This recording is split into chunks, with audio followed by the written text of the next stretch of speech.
अरहन्ताणं ॐ ह्रीं नमो सिद्धाणं ॐ ह्रीं नमो आयर्याणं ॐ ह्रीं नमो उवज्झायाणं ॐ ह्रीं नमो लोये सब साहूणं एसो पंचन मुक्कारो सब पावपणासनो मंगलाणं च सब्बेसिं परमं हवै मंगलम परमं हवै मंगलम। आराध्य देव के चरणों में वंदन। आदरणीय समणी जी, उपस्थित भाइयों तथा बहनों, उपासक दशा सूत्र का हमारा वाचन चल रहा है। आज हम चर्चा करेंगे आनंद श्रावक प्रतिमा को किस रूप में स्वीकार करता है, क्योंकि श्रावक की जो 11 प्रतिमाएं मानी गई है, तो 11 प्रतिमा को आनंद श्रावक किस रूप में स्वीकार करता है हम सुनेंगे उपासक दशा सूत्र के माध्यम से। तो सबसे पहले हम सूत्र का उच्चारण करेंगे। तैणम से आनंदे समणोवासे उवासक परिमाओ उसंबजिताणम विहरई परमं उवासक परिमं अहा सुत्तम अहा कप्पम अहा मग्गम अहा तच्चम सम्मम कायणम हासे पाले अणुपाले हासे पाले सोहे तीरे किट्टे आराहे। तैणम से आनंदे, तैणम ने उसके बाद, आनंद श्रमणोपासक, उवासक यानी उपासक, परिमा प्रतिमा, उसंपदितान स्वीकार करता है और स्वीकार करके विहरे विचरण करने लगा। पड़मम उवासक परिमम, पड़म यानी प्रथम, उपासक यानी उपासक, परिमम यानी प्रतिमा, अहासुत्तम, अहासुत्तम यानी सूत्र के अनुसार, मैंने जिस रूप में सूत्र में बताया है उसी के अनुसार वो क्या करता है, श्रावक की जो 11 प्रतिमा है वो स्वीकार करता है। ये जो 11 प्रतिमा है इसका वर्णन कहाँ मिलता है? दशाश्रुत स्कंद में और समवायिक सूत्र में मिलता है। तो जिस रूप में सूत्र में बताया गया है उसी के अनुरूप वो क्या करता है, आनंद श्रावक श्रावक की 11 प्रतिमा स्वीकार करता है। अहासुत्त में सूत्र के अनुसार, यानी जिस रूप में जिस प्रकार सूत्र में बताया है उसी के अनुसार वो यथा तथ्य जिस रूप में बताया वैसा ही वो स्वीकार करता है। अहा कप्पम कल्प के अनुसार, अहा मग्गम मार्ग के अनुसार, अहा तच्चम तत्व के अनुसार, सम्मम कायणम आसे सम्यक रूप से, कायण मैंने शरीर से, आसे पालन करता स्पर्श करता है, पालेन पालन करता है, सोहे ही मैंने शुद्ध करता है, तीरे में संसार मार्ग से तैरने का प्रयास करता है, किट्टे कीर्तन करता है और आराहीन आराधन करता है। आनंद श्रावक अब क्या करता है, 11 प्रतिमा स्वीकार कर ली है, मतलब स्वीकार करने वाला है, संकल्प किया है स्वीकार करने का, तो किस रूप में स्वीकार कर रहा है अब हम भावार्थ में भी इसी बात को सुनते हैं। तदनंतर आनंद श्रावक उपासक प्रतिमाएं स्वीकार करके विसरने लगा। उसने प्रथम उपासक प्रतिमा को यथा सूत्र के अनुसार, यथा कल्प के अनुसार, यथा मार्ग के अनुसार, यथा तथ्य शरीर के द्वारा स्वीकार किया, पालन किया, शोधन किया, कीर्तन किया तथा आराधन किया। अब उपासक दशा सूत्र है, इसमें प्रतिमा की परिभाषा डेफिनेशन दे रहे हैं कि प्रतिमा किसे कहते हैं। तो साधुओं की उपासना सेवा करने वाला उपासक कहलाता है। उपासक का मतलब क्या होता है, जो साधुओं की उपासना करता है वो उपासक कहलाता है। अभिग्रह विशेष को परिमा यानी प्रतिज्ञा कहते हैं। यानी प्रतिमा का मतलब क्या होता है, अभिग्रह विशेष की प्रतिज्ञा करना, यानी अभिग्रह स्वीकार करना विशेष प्रकार का, उसे प्रतिमा कहते हैं। उपासक श्रावक का अभिग्रह विशेष प्रतिज्ञा उपासक परिमा कहलाती है। उपासक प्रतिमा का मतलब है जो श्रावक है वो श्रावक एक प्रकार का उपासक है। उपासक ने क्या किया, अभिग्रह विशेष की प्रतिज्ञा स्वीकार की, इसीलिए इसका नाम है उपासक परिमा। उपासक परिमा यानी आनंद श्रावक उपासक तो था ही, क्योंकि वो श्रमणों की साधु की सेवा करता था, उपासक था। और इसके साथ साथ अब उन्होंने क्या किया, अभिग्रह विशेष की प्रतिज्ञा स्वीकार की। अभिग्रह विशेष की प्रतिज्ञा स्वीकार करने से वो उपासक प्रतिमाधारी श्रावक कहलाने लगा। तैणम से आनंदे समोवासे दोच्चम उवासक परिमम एवं तच्चम सौत्थम पंचमम छठम सप्तमम अष्टमम नवमम दसमम एकादशमम जाव आराहे। तैणम उसके बाद आनंदे आनंद श्रमोपासक ने दोच्चम ने दूसरी उपासक प्रतिमा एवं तच्चम इसी प्रकार तच्चम तीसरी चौथम चौथी पंचमम का पांचवी छठम का छठी सप्तमम का सातवीं अष्टमम का आठवीं नवमम का नवमी दसमम का 10वीं एकादशम का 11वीं प्रतिमा स्वीकार करता है। यानी 1 से 11 तक प्रतिमा स्वीकार करता है। जाव आ रहा है और वो क्या करता है, उसकी आराधना भी करता है। केवल स्वीकार नहीं, स्वीकार तक किया, उसके साथ उसका आराधन पालन भी अच्छी तरह से पूर्ण जागरूकता के साथ अवेयरनेस के साथ वो पालन भी करता है। कई लोग होते संकल्प स्वीकार कर लेते हैं, बाद में भूल जाते हैं या उसका ठीक ढंग से वो पालन नहीं करता है। लेकिन आनंद श्रावक क्या करते हैं, जिस रूप में 11 प्रतिमा स्वीकार की उसी के अनुरूप उनकी आराधना करता है, पालन करता है। उपरोक्त 2 सूत्र में आनंद द्वारा प्रतिमा ग्रहण का वर्णन है। प्रतिमा एक प्रकार का व्रत या अभिग्रह है। प्रतिमा की डेफिनेशन कोई पूछे कि प्रतिमा किसे कहते हैं, प्रतिमा एक प्रकार का व्रत या अभिग्रह है जहाँ आत्मशुद्धि के लिए धार्मिक क्रियाओं का विशेष रूप से अनुष्ठान किया जाता है। प्रत्येक प्रतिमा में किसी एक क्रिया को लक्ष्य में रखकर सारा समय उसी के चिंतन मनन अनुष्ठान एवं आत्मसात करने में लगाया जाता है। प्रतिमाएं 11 हैं, उनका स्वरूप नीचे लिखे अनुसार है। ये जो प्रतिमा स्वीकार करते उसमें क्या करते हैं, केवल लक्ष्य क्या होता है, आत्मशुद्धि का। जो भी अनुष्ठान करते हैं धार्मिक, एक ही लक्ष्य होता है कि आत्मा की शुद्धि कैसे हो, क्योंकि अनादि काल से हमारी आत्मा पर इतने सारे कर्म का मेल जमा हुआ है। उसको शुद्ध करने के लिए जितनी हम धार्मिक क्रियाएं करेंगे, धार्मिक एक्टिविटीज करेंगे, अनुष्ठान करेंगे, उससे हमारी आत्मा पर जो लगे हुए मल है वो स्लोली धीरे धीरे वो क्या है, वो दूर होते जाएंगे और आत्मा क्लीन होती जाएगी। सपोज घर की सफाई आप एक दिन भी नहीं करते हैं तो भी लगता है कि घर में कचरा आ गया है। चलो अमेरिका में तो एक दिन में नहीं आता है, इंडिया में तो एक दिन में हर दिन में 2-2 बार झाड़ू निकालते हैं, 2-2 बार सफाई करते हैं, तो भी लगता है कि एकदम क्लीन नहीं हुआ है, साफ नहीं हुआ है। कभी कभी घर बंद होता है, बड़े बड़े घर में भी कितनी सारी डस्ट आ जाती है। वैसे आत्मा में भी एवरी टाइम एवरी मोमेंट प्रति क्षण कर्म की डस्ट लग रही है, कार्मिक अकाउंट से है वो आत्मा पर एनी टाइम लग रहा है। तो वो शुद्ध करने के लिए हमें क्या करना पड़ेगा, उसके लिए तपस्या साधना वो करनी पड़ेगी। जब हम तपस्या करेंगे, साधना करेंगे, तब आत्मा पर जो अनादिकाल का जो कर्म का डस्ट जमा हुआ है, कार्मिक डस्ट जमा हुआ है, वो उसको क्लीन करने के लिए सारी साधना जरूरी होती है। तो आनंद श्रावक भी क्या करता है, श्रावक की 11 प्रतिमा स्वीकार करता है। उसका लक्ष्य एक ही था कि मेरी आत्मा की शुद्धि हो, उस दृष्टि से धार्मिक अनुष्ठान कर रहे थे।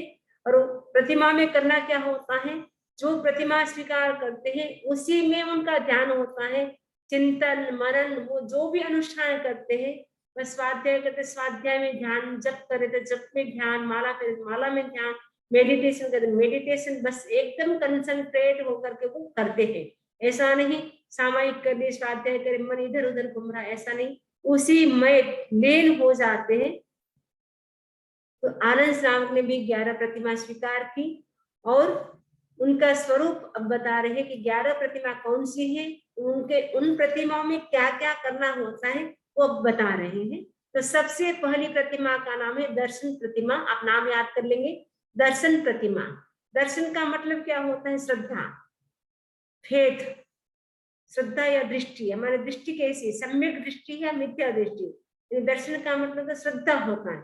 जब श्रद्धा होगी तो हमारी दृष्टि भी सम्यक दृष्टि होगी, राइट परसेप्शन होगा हमारा।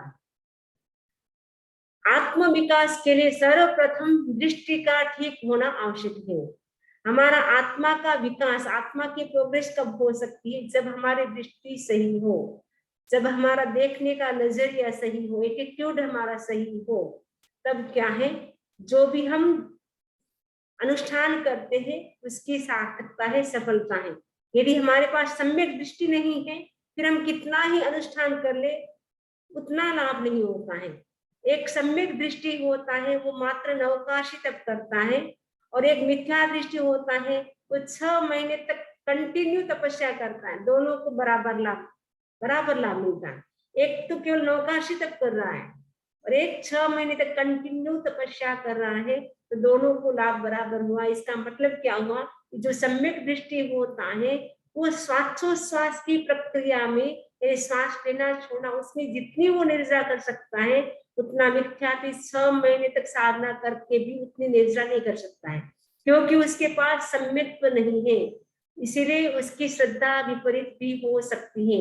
जो सम्यक दृष्टि है उनकी अटूट श्रद्धा होती है देव गुरु धर्म के प्रति, इसीलिए उनके बहुत ज्यादा निर्जरा होती है, और सम्यक्त्व प्राप्त होने पर ही मोक्ष प्राप्त कर सकते हैं। जब तक सम्यक्त्व प्राप्त नहीं होता है तब तक मोक्ष भी प्राप्त नहीं हो सकता है। इसीलिए जयाचार्य ने भी आराधना में बहुत सुंदर गाया है, जे समकित मिण महे सारे त्रनि किरिया रे, मारे अनंत करी पिण काजन सरिया रे, भावे भावना। सम्यक्त्व के बिना हमने अनंत काल तक चारित्र की क्रिया की। बाहर से हम कई बार साधु बने, ऐसा नहीं। कहा जाता है मेरू पर्वत जितना ढीग लग जाए उतनी बार उतने मुंह पत्ती और उगे का हमने ढीग कर दिया, किंतु हमारी आत्मा का कार्य सिद्ध नहीं हुआ, अभी तक हमारा मोक्ष नहीं हुआ। क्यों नहीं हुआ? क्योंकि सम्यक्त्व के बिना हमने सब क्रिया की, और बिना मन से क्रिया की, बस दिखाने के लिए क्रिया की, अंदर से हमने क्रिया नहीं की।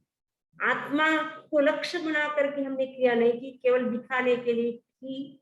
इसीलिए अभी तक हमारा मोक्ष नहीं हुआ। अब हमें जरूरत है कि हम जो भी हम अनुष्ठान करें, जो भी एक्टिविटीज करें धार्मिक, एक ही लक्ष्य हो कि हमारी आत्मा की शुद्धि हो। कोई हमारी तारीफ करे ना करे, कोई कहे ना कहे, केवल हमें तो अपनी आत्मा के लिए करना है। वो लक्ष्य हमारा होना चाहिए। ऐसा नहीं कि हम सामायिक करे सब बोले अरे आप बहुत सामायिक करते हैं, आप बहुत धर्म करते हैं, हमारी वाह वाह करे, वो भाव हमारे नहीं होना चाहिए। क्योंकि जब तक हमारा भाव नहीं जुड़ेगा तब तक हमारा जो अनुष्ठान होता है वो सही नहीं होता है। इसलिए कल्याण मंदिर सूत्र में भी कहा है, यस्मात् क्रिया प्रतिफलंति न भाव शून्य। जो भी हम क्रिया करते हैं, धार्मिक अनुष्ठान करते हैं, यदि वो भाव शून्य होता है वो फलित नहीं होता है। जो भी हम अनुष्ठान करें वो भाव पूर्ण करें, तब हमारा अनुष्ठान जो हम करते हैं वो सही होता है, उससे कर्मों की निर्जरा होती है। हम प्रतिक्रमण भी कर रहे हैं, सामायिक भी कर रहे हैं, हमारे मन में क्या क्या भाव चल रहे हैं ऐसा नहीं, जो हम करें उसी के अनुरूप वैसा ही लीनता आ जानी चाहिए कि हमें पता भी न चले कि इस पास में कौन क्या बोल रहा है। हमारा मन इधर उधर घूमता रहता है, हम सामायिक भी कर लेते हैं, उतना लाभ नहीं होता है। हमें कोशिश करना, ऐसा भी नहीं कि हम छोड़ दे रहे, हमारा मन तो स्थिर नहीं रहता है, लेकिन हम कोशिश करते जाए, करते करते एक दिन ऐसा भी आएगा हमारा मन कंसंट्रेट होगा और हमारे भाव शुद्ध होते जाएंगे। और जितनी जितनी शुद्धि बढ़ती जाएगी भाव की, उतने भाव अच्छे होंगे, उतना भाव भी हमारा अच्छा। भाव सारो तो भाव पण सारो, भाव बगड़्यो भाव पण बगड़्यो। भाव अपना बगड़ी जैसे तो भाव पण बगड़ी जैसे, એટલા માટે भाव सारा રાખવા, भाव अच्छे रखना बहुत जरूरी है। तो शास्त्रों में इसका स्वरूप बताया है। ये जो 11 प्रतिमा है उनके स्वरूप बताया है। तो पहली प्रतिमा जो दर्शन प्रतिमा है, इसमें क्या करते हैं, चारित्रादि शेष गुण न होने पर भी सम्यक दर्शन का, शंका आकांक्षा आदि दोषों से रहित होकर सम्यक दया पालन करना पहली अर्थात दर्शन प्रतिमा है। यद्यपि जो श्रावक है तो उनके पास चारित्र गुण तो नहीं है, 5 महाव्रत तो नहीं है, लेकिन वो जो 12 व्रती श्रावक है, वो 11 प्रतिमा जो स्वीकार कर रहे हैं, उनमें भी किसी भी प्रकार की शंका नहीं करते हैं, आकांक्षा नहीं, दूसरे मत की आकांक्षा नहीं करते, अरे अमुक धर्म तो बहुत अच्छा है, अपने जैन धर्म कुछ भी नहीं है, दूसरी धर्म की इच्छा नहीं करता है, कोई संदेह नहीं करता है। ये जो शंका आकांक्षा आदि जो दोष है उनसे रहित होकर के वो सम्यक प्रकार से अच्छी तरह से क्या करता है, दर्शन प्रतिमा का पालन करता है। दर्शन का मतलब उसका सम्यक एकदम दृढ़ हो जाता है कि देव गुरु धर्म के प्रति अटूट आस्था, और मैं आत्मा हूँ, शरीर नहीं हूँ, आत्मा का बोध होता है और देव गुरु धर्म के प्रति अटूट श्रद्धा होती है, तब सम्यक दर्शन की प्राप्ति होती है। तो दर्शन प्रतिमा में सम्यक दर्शन की पूर्ण रूप से आराधना करते हैं। इस प्रतिमा में श्रवण उपासक राया भी योगेण आदि आगारों रहित सम्यक प्रकार निरतिचार पालन करता है। यानी राज्य के माध्यम से कोई आरोप आ जाए, कोई काम आ जाए, वो आगार है, बाकी वो क्या करता है, एकदम निरतिचार यानी दोष, बिल्कुल भी दोषों का सेवन नहीं करता है, एकदम अच्छी तरह से पालन करता है। क्रियावादी अक्रियावादी नास्तिक आदि वादियों के मतों को भली प्रकार जानकर विधि पूर्वक सम्यक दर्शन का पालन करता है। क्योंकि कई लोग ऐसे होते केवल क्रिया को ही मानते हैं, कई लोग बस क्रिया कुछ नहीं करना है, बस आप बैठे रहो, केवल श्वास को देखते रहो। नास्तिक लोग होते हैं वो आत्मा परमात्मा पुनर्जन्म विश्वास नहीं करते हैं। ये सभी वादों को एकदम अच्छी तरह से जान लेते हैं, उसके बाद वो क्या करते हैं, विधि पूर्वक सम्यक दर्शन का पालन करता है। इस प्रतिमा का आराधन 1 मास तक किया जाता है। ये जो पहली प्रतिमा है दर्शन प्रतिमा, इसकी आराधना 1 महीने के लिए की जाती है। इसमें सम्यक दर्शन की शुद्धि पर भी ज्यादा ध्यान दिया जाता है। मेरा सम्यक दर्शन शुद्ध रहे, कोई भी मत के लोग आ जाए, लेकिन मेरा सम्यक दर्शन है वो शुद्ध रहे, अखंड रहे, किसी भी प्रकार का मेरे मन में संदेह न हो, डाउट न हो, वो ख्याल रखा जाता है इसमें। दूसरी प्रतिमा है व्रत प्रतिमा। दर्शन के पश्चात दूसरी व्रत प्रतिमा है। तो सम्यक दृष्टि जीव जब अणुव्रतों का निर्दोष पालन करता है उसे व्रत प्रतिमा कहा जाता है। क्योंकि दर्शन प्रतिमा में तो सम्यक दर्शन की प्राप्ति होगी, और सम्यक दर्शन की प्राप्ति के बाद वो क्या करते हैं, जो 5 अणुव्रत हैं, अहिंसा सत्य ब्रह्मचर्य परिग्रह, 5 अणुव्रतों का भी क्या करता है, निर्दोष यानी बिल्कुल भी दोष नहीं लगाता है, ऐसे एकदम अच्छी तरह से पालन करता है, उसे व्रत प्रतिमा कहा जाता है। पहली प्रतिमा का आराधक पुरुष शुद्ध सम्यक वाला होता है, दर्शन प्रतिमा वाला, और जो दूसरी प्रतिमा है व्रत प्रतिमा वाला क्या होता है, चारित्र शुद्धि की ओर झुककर कर्मक्षय का प्रयत्न करता है। इसमें अधिक से अधिक उनका लक्ष्य होता है चारित्र का पालन करना, यानी चारित्र का मतलब 5 महाव्रत नहीं, लेकिन जो श्रावक के जो भी व्रत होते हैं, अहिंसा सत्य चौर्य ब्रह्मचर्य, उनका भी वो ज्यादा से ज्यादा पालन करने की कोशिश करता है। क्योंकि त्याग प्रत्याख्यान करने से ही कर्म का क्षय होता है, क्योंकि आने वाले जो कर्म होते हैं वो स्टॉप हो जाते हैं, रुक जाते हैं, जिससे नए कर्म का आगमन नहीं होता है, और पुराने कर्म को वो तोड़ने का प्रयास करता है। त्याग प्रत्याख्यान से तो कर्म को रोक लेता है, और जो तपस्या के माध्यम से वो पुराने जो कर्म होते हैं उनको तोड़ने का प्रयास करता है। वह 5 अणुव्रत और 3 गुण व्रतों को धारण करता है। इस जो दूसरी प्रतिमा है इसमें 5 अणुव्रत और 3 गुण व्रत।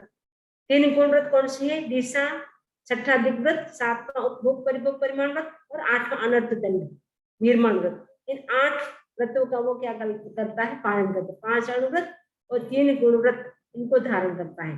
4 शिक्षा व्रतों को भी अंगीकार करता है। 4 शिक्षा व्रत है सामायिक, पेशावकाशिक, औषध और अतिथि संविभाग, उनको भी वो स्वीकार करता है। किंतु सामायिक और देशावकाशिक व्रतों का यथा समय सम्यक पालन नहीं करता। इसमें केवल 5 अणुव्रत 3 गुण व्रतों का ही पालन करता है। 4 जो शिक्षा व्रत है उनमें से सामायिक और देशावकाशिक व्रत का यथा समय सम्यक रूप से पालन नहीं करता। इस परिमा का समय मात्र 2 मास का यानी 2 मंथ के लिए स्वीकार की जाती है। तीसरी प्रतिमा है सामायिक प्रतिमा। तो सामायिक प्रतिमा है वो 3 महीने के लिए की जाती है इसकी आराधना। सम्यक दर्शन और अनुव्रत स्वीकार करने के पश्चात प्रतिदिन 3 बार सामायिक करना सामायिक प्रतिमा है। क्योंकि दर्शन प्रतिमा 1 महीने की थी, ठीक है, दूसरी प्रतिमा दर्शन प्रतिमा और दूसरी थी व्रत प्रतिमा। व्रत प्रतिमा थी वो 2 महीने की थी। और श्रावक प्रतिमा है, इसमें क्या किया, सम्यक दर्शन तो पहली प्रतिमा में हो गया था, दूसरी प्रतिमा में 5 अणुव्रत 3 गुणव्रत को स्वीकार किया था। अब इस प्रतिमा में वो क्या करता है, सामायिक करता है। तो वो सामायिक कितनी करता है, दिन में 3 सामायिक करता है। तो बस उनका लक्ष्य होता है मुझे सामायिक करना है, तो 3, कई लोग आज भी करते हैं 8-8 10-10 सामायिक करते हैं, लेकिन प्रतिमा स्वीकार नहीं की, वो ऐसे कर लेते। ये प्रतिमा सामायिक प्रतिमा स्वीकार की, इसमें कंपल्सरी 3 सामायिक करना जरूरी होता है। 3 सामायिक तो एवरीडे करनी होती है। तो 3 सामायिक की अच्छी तरह से वो आराधना करता है। तीसरी परिमा में सर्वधर्म विषय रुचि रहती है। ने जो सर्वधर्म है उनमें जो धार्मिक जो अनुष्ठान है, सब प्रकार के धार्मिक अनुष्ठान, उनमें उनकी रुचि रहती है। वह शील व्रत, पूर्ण व्रत, वीरमण, प्रत्याख्यान और कौशुद्ध उपवास धारण करता है। और इस सामायिक प्रतिमा में वो क्या करता है, शील व्रत है, गुण व्रत है, वीरमण है, प्रत्याख्यान है और कौशुद्ध है, उनको धारण करता है। सामायिक और देशावकाशी की आराधना भी उचित रीति से करता है, किंतु चतुर्दशी, अष्टमी, अमावास्या और पूर्णिमा आदि पर्व दिनों में कौशुद्ध उपवास व्रत की सम्यक आराधना नहीं कर सकता। इसमें सामायिक की आराधना करता है, देशावकाश व्रत की भी आराधना करता है, लेकिन किसकी आराधना नहीं कर सकता है, अष्टमी, क्योंकि जो प्रतिमाधारी होता है वो कौशल भी करता है, श्रावक होता है, लेकिन इसमें जो सामायिक प्रतिमा है इसमें वो क्या नहीं करता है, कौशल नहीं करता है। चतुर्दशी, क्योंकि श्रावक होता है वो चौदस के दिन, आठम के दिन, अमावस्या के दिन, पूनम के दिन वो क्या करता है, पर्व दिन जब होता है तब कौशल व्रत की आराधना करता है अच्छी तरह से। जैसे आज 14 है, कौशल कर सकता है, कल जैसे पूनम है तो आप लोग कौशल कर सकते हैं, क्योंकि कल तो चातुर्मासिक पक्षी है, तो लक्ष्य कर सकते हैं कि हमें कौशल करना है। महीने में कम से कम 4 हो तो अच्छी बात है, नहीं तो एक तो हम कौशल करें कि हर पूनम के दिन, हर अमावस्या के दिन हम कौशल करेंगे। जैसी भी सुविधा हो कोशिश करें कि उपवास करना पड़ेगा, उसके साथ बिना उपवास कौशल नहीं किया जा सकता है। इस परिमा का समय 3 मास का है। ये जो सामायिक प्रतिमा है उसका समय 3 मास का है। पहली प्रतिमा थी दर्शन प्रतिमा, इसका समय था 1 मास। दूसरी प्रतिमा थी व्रत प्रतिमा, उसका समय था 2 मास। तीसरी प्रतिमा है सामायिक प्रतिमा, इसका समय 3 मास और इसमें 3 सामायिक प्रतिदिन की जाती है। चौथी प्रतिमा है कौशल प्रतिमा। तो पूर्वोक्त 3 प्रतिमाओं के साथ, क्योंकि 3 प्रतिमा में जो नियम लिए वो इसमें कंटिन्यू रहेगा, जो भी प्रतिमा आ रही है उसमें पहले पहले की प्रतिमा का नियम बाद में भी चलता रहता है, लास्ट तक चलेगा। 11वीं प्रतिमा तक पहली प्रतिमा का नियम भी चलता रहेगा। तो पूर्वोक्त ने पहले जो 3 बताई जा चुकी है, 3 प्रतिमाओं के साथ जो व्यक्ति अष्टमी, चतुर्दशी आदि पर्व तिथियों पर प्रत्येक पूर्ण पोषक व्रत की पूर्णतया आराधना करता है, क्योंकि सामायिक में तो पोषा नहीं कर रहा था, तो इसमें क्या हुआ कि पोषक प्रतिमा अलग सेपरेट देने से वो अलग से इसमें बताया गया कि जो श्रावक जो प्रतिमा स्वीकार करता है वो अष्टमी के दिन, 14 के दिन और पर्व तिथि में भी, जैसे पर्व तिथि भी आती है, दूज, पांचम, उनको भी पर्व तिथि कहते हैं, अमावास्या, पूर्णिमा, उनके उस दिन भी वो क्या करते हैं, पूर्ण रूप से अच्छी तरह से पोषक व्रत की आराधना करते हैं। ये पोषक प्रतिमा है। इस परिमा की अवधि 4 महीने की है। 4 महीने में वो पर्व तिथि जो जो आती है, जब जब आती है उस समय वो क्या करते हैं, पोषक व्रत को स्वीकार करते हैं उपवास के साथ। यानी अष्टप्रहरी पोषक, ऐसा नहीं 4 प्रहरी 6 प्रहरी, अष्टप्रहरी पोषक। और पोषा में भी वो रात भर धर्म का चिंतन करते, धर्म जागृता करते हैं, यानी रात भर स्वाध्याय, ध्यान और जब उसी में वो लगे रहते हैं, वो सोते नहीं है, रात भर वो जगते रहते हैं। तो क्योंकि वो महीने में 4 बार ही करते हैं, पर वो करते हैं पूरी जागरूकता के साथ करते हैं।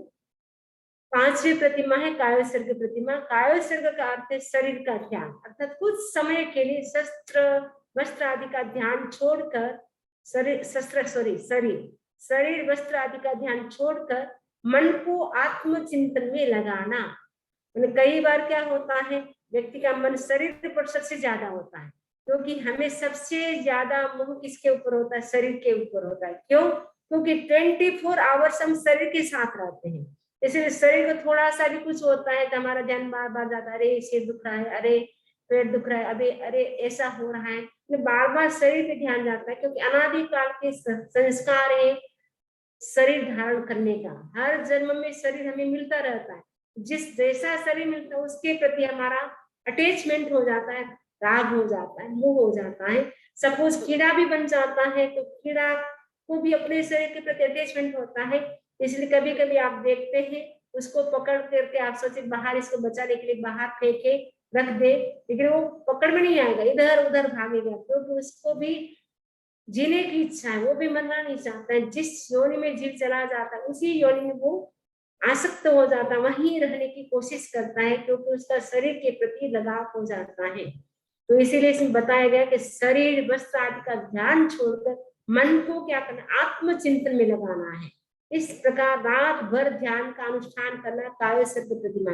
रात भर ध्यान का अनुष्ठान करेंगे, केवल आत्मा का चिंतन, मैं कौन हूँ, मेरा स्वरूप क्या है, मैं कहाँ से आया हूँ, मुझे कहाँ जाना है, अब मुझे आगे कैसे बढ़ना है, मेरी आत्मा कैसे प्योर हो सकती, बस केवल आत्मा का चिंतन, न परिवार का चिंतन, न शरीर का चिंतन, न कोई वस्त्र पे ध्यान देता कि कैसे वस्त्र पहने हुए हैं। कई लोगों को ध्यान जाता है फटाफट, कोई आते हैं उपाश्रय में, अभी तो इन पर्सन अपन नहीं कर रहे, लेकिन इन पर्सन जब होता है प्रोग्राम उस समय अधिकांश लोगों का ध्यान जाता है कि अरे ये कैसा सुंदर लगता है, इसकी ड्रेस कैसी, क्या क्या पहना हुआ है। यहाँ तो पता नहीं, अमेरिका में इतना नहीं देखते होंगे, इंडिया में तो जैसी होता है, जब पर्यूषण का टाइम होता है तो अपने जो भी गहने होते, जो भी आभूषण होते, अच्छे ड्रेस होते, सब पहन के आते हैं, एक दूसरे फिर देखते रहते हैं, फिर सामयिक हो जाती है उससे, अरे आपने ये साड़ी कहाँ से लाई, आपने ये कहाँ से लाया, बस फिर कई देर तक वो भी चर्चा चलती रहती है। तो ध्यान ऊपर से तो सामयिक की प्रवचन भी सुना, लेकिन हमारा ध्यान किसके ऊपर था, दूसरे की साड़ी के प्रति, दूसरे के ड्रेस के प्रति था, वो उसमें इतना फायदा नहीं होता है। तो आनंद श्रावक ने जो प्रतिमा स्वीकार की काया सर्प प्रतिमा, तो रात भर वो आत्मा का ही चिंतन करता है, शरीर का भी चिंतन नहीं, वस्त्र का भी चिंतन नहीं, केवल आत्मा का चिंतन। तो दिगंबर परंपरा में इसके स्थान पर सचित त्याग प्रतिमा है, जैसे अपने काया सर्प प्रतिमा है तो उसमें नाम है सचित प्रतिमा, यानी सचित का त्याग किया जाता है, यानी कच्चा जल नहीं पीते हैं, जो हरियाली कच्ची होती है वो नहीं खाते, सचित नहीं खाते, इसमें वो अचित वस्तु का ही उपयोग करते हैं। सम्यक अनुव्रत तथा गुणव्रत का धारक अष्टमी या चतुर्दशी के दिन रात भर काया सर्प करता है, अथवा सांसारिक प्रवृत्तियों को त्याग कर सारी रात आत्मचिंतन में व्यतीत करता है। पांचवी प्रतिमा वाला काया सर्प प्रतिमा स्वीकार करता है, वो सांसारिक प्रवृत्ति की ओर उनका कोई ध्यान नहीं होता है कि अब मुझे बिजनेस करना है, अब वो काम करना है, वो करना है। कई बार सामायिक करते, सामायिक थोड़ी घटती है, उससे पहले प्लानिंग शुरू हो जाती है, जैसे सामायिक पूरी होगी मुझे ऑफिस जाना है, मुझे किचन का काम करना है, या कपड़े धोना है, मतलब लॉन्ड्री करना है, जो भी आपको होता है मन में, वो प्लानिंग शुरू हो जाती सामायिक के अंदर ही। लेकिन 48 मिनट सामायिक करते, कम से कम उस समय हम सांसारिक जो भी एक्टिविटीज होती है उसका चिंतन न करें। सामायिक पूरी होने के बाद आप वापस जैसे काम करते रूटीन में वो कर सकते हैं, लेकिन सामायिक में किसी भी प्रकार की प्लानिंग नहीं होनी चाहिए। लेकिन छदमस तो है, हमारा मन इतना स्थिर नहीं रहता है, तो प्लानिंग भी बना लेते हैं, लेकिन वो दोष लगता है। तो यह प्रतिमाधारी क्या करता है, काया सर्प प्रतिमा वाला आत्मा का ही चिंतन करता है। ये प्रतिमा कम से कम 1 दिन, 2 दिन या 3 दिन से लेकर अधिक से अधिक 5 महीने तक कर सकते हैं। इस प्रतिमा में रात्रि भोजन का परित्याग तथा दिन में ब्रह्मचर्य का पालन किया जाता है। इसमें मतलब 5वीं प्रतिमा वाला है, काया सर्प प्रतिमा जो स्वीकार करता है वो रात को भोजन नहीं करता है, दिन में पूर्ण रूप से ब्रह्मचर्य का पालन करता है, रात्रि में भी वो लिमिट करता है। तो धोती की लांग नहीं लगाई जाती, इसमें धोती की लांग, और जो पहले के जमाने धोती पहनते थे, आज भी कई लोग होते हैं स्थानकवासी सामयिक करते तब वो धोती पहनते हैं। जैसे आप लोग रात के सोते समय कई लोग होते हैं लुंगी पहनते, लुंगी टाइप की धोती होती है, तो उस रूप में वो जैसे ही वो स्थानक में आते हैं स्थानकवासी अपना जो पैंट होता है खोल देते हैं और धोती को पहन लेते हैं। तो वो आज भी ऐसी स्थानकवासी में तो प्रथा है, अपने ऐसे नहीं है, लेकिन स्थानकवासी लोग तो शुद्ध कपड़े पहनते हैं, इसीलिए वो घर के कपड़े होते हैं वो खोल देते हैं, वो सामायिक के कपड़े पहनते, वो जेंट्स होते वो करते, लेडीज होती है वो अपने कपड़े जो पहन के आती उसी में सामायिक करती, लेकिन जेंट्स होते वो सफेद कपड़े, सफेद चादर रख लेते हैं ऊपर, नीचे भी सफेद धोती पहन लेते हैं। और छठी प्रतिमा है ब्रह्मचर्य प्रतिमा। तो पूर्वोक्त 5 प्रतिमाओं के आराधन के पश्चात छठी प्रतिमा में सर्वधर्म रुचि होती है। वह पूर्वोक्त सर्व व्रतों का सम्यक रूप से पालन करता है, ब्रह्मचर्य प्रतिमा को स्वीकार करता है। इसमें पूर्ण ब्रह्मचर्य का पालन करता है। 5वीं प्रतिमा में तो केवल दिन में ब्रह्मचर्य का पालन करता था, लेकिन रात्रि में वो लिमिट करता था। इसमें तो रात दिन पूर्ण रूप से ब्रह्मचर्य का पालन किया जाता है। स्त्रियों से अनावश्यक वार्तालाप, उनके श्रृंगार तथा चेष्टाओं को देखना वर्जित है। इसमें स्त्री को भी आंख उठा करके वो नहीं देखते हैं, उन्होंने क्या पहना है, क्या मेकअप किया, कुछ भी नहीं देखता है। किंतु वह सचित आहार का त्याग नहीं करता। इसमें रात्रि भोजन का त्याग होता है और ब्रह्मचर्य का भी पालन करते हैं पूर्ण रूप से। रात्रि भोजन का त्याग छठी 5वीं प्रतिमा में हो गया था, इसमें ब्रह्मचर्य का भी पालन हो गया, लेकिन इसमें सचित वस्तु खाने का त्याग नहीं करता है। अर्थात औषध सेवन के समय या अन्य किसी कारण सचित को भी सेवन कर सकता है। इसकी अवधि 6 मास है। ये जो ब्रह्मचर्य प्रतिमा है वो कब तक पालन कर सकते हैं? 6 महीने तक वो पालन कर सकते हैं। दिगंबर परंपरा में इसे रात्रि भोजन त्याग प्रतिमा या दिवा मैथुन त्याग प्रतिमा कहते हैं। तो जो दिगंबर परंपरा है, तो इस प्रतिमा का नाम वो क्या बोलते हैं? रात्रि भोजन प्रतिमा, क्योंकि इसमें रात्रि भोजन का पूर्ण रूप से त्याग कर लेते हैं। तो दिवा यानी दिन में मैथुन सेवन करने का त्याग कर लेते हैं, तो उनका वो लोग बोलते हैं इस प्रतिमा को दिवा मैथुन त्याग प्रतिमा भी कह सकते हैं, रात्रि भोजन त्याग प्रतिमा भी इसको कह सकते हैं। इसका समय कितना है? पूर्वोक्त गुणों से युक्त जो व्यक्ति मोहनीय कर्म पर विजय प्राप्त कर लेता है, रात्रि को भी ब्रह्मचर्य का पालन करता है तथा स्त्रियों से संलाप आदि नहीं करता है, वार्तालाप नहीं करता, बातचीत नहीं करता है, स्त्रियों के साथ श्रृंगार युक्त वेशभूषा नहीं करता, और खुद भी जो वेशभूषा पहनता है, जो ड्रेस पहनता है वो सिंपल पहनता है। ऐसा नहीं जो दूसरों को आकर्षित करे वैसी वो वेशभूषा नहीं पहनता है, एकदम सिंपल। जैसे हम लोग व्हाइट कलर की पहनते वैसे वो लोग भी व्हाइट कलर की पहनते हैं। अगर व्हाइट कलर की न हो तो वो सिंपल एकदम शादी वेशभूषा पहनते हैं। इस प्रकार 6 मास तक रहना ब्रह्मचर्य प्रतिमा है। इस प्रतिमा का पालन है 6 मंथ के लिए किया जाता है। इस प्रतिमा की अवधि कम से कम 1, 2, 3 दिन से और उत्कृष्ट 6 मास है। यावत जीवन भी ब्रह्मचर्य को धारण कर सकता है। 6 महीने तक तो पूर्ण रूप से वो ब्रह्मचर्य का पालन करता ही है, और चाहे तो वो लाइफ लॉन्ग भी ब्रह्मचर्य का पालन कर सकता है, धारण कर सकता है। इस प्रकार हमारी 6 प्रतिमा है वो कंप्लीट हो जाती है।